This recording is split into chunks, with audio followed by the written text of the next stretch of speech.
ہدایہ جلد اول، یہ عبادات پر مشتمل یہ کتاب ہدایہ 4 جلدوں کی کتاب ہے۔ پہلی جلد میں عبادات کا ذکر ہے، نماز، روزہ، زکوٰۃ، حج، ان 4 ارکانوں کے مسائل تفصیل کے ساتھ ہے۔ دوسری جلد میں نکاح وغیرہ، معاملات، طلاق وغیرہ کے مسائل ہے۔ تیسری اور چوتھی جلد میں بیوہ وغیرہ اور دیگر احکام ہے۔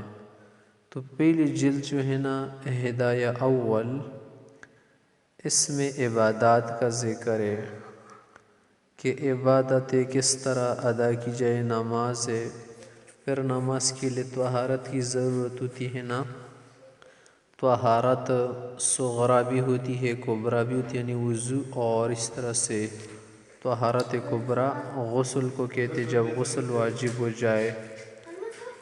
پھر یہ طہارت جو حاصل کی جاتی ہے نا، یہ طہارت کبھی تو انجاز سی ہوتی ہے کہ بدن پاک ہو، کپڑا پاک ہو، جگہ پاک ہو، نماز کے لیے یہ ضروری ہوتا ہے۔ پھر یہ جو نماز ہے نا، اس کی قسمیں بھی بتائی گئی ہے، فرض نماز، واجب نماز، نفل نماز اور قضا نمازوں کا طریقہ، یہ اس جلد میں بیان ہوا ہے۔ زکوٰۃ کس پر فرض ہوتی ہے، زکوٰۃ کی کیا مقدار ہے، اونٹوں میں کتنی زکوٰۃ واجب ہوتی ہے، گایوں میں، بکریوں میں، پیسوں میں، سونے میں، چاندی میں۔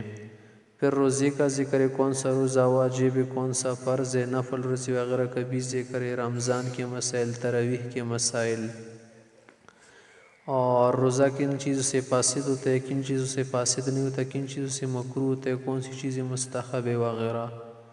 پھر اس کے بعد حج کا ذکر ہے، حج کے مسائل ہے کہ حج کن لوگوں پر واجب فرض ہوتا ہے، کن پر فرض نہیں ہوتا، اور کیا مسائل، عمرے کی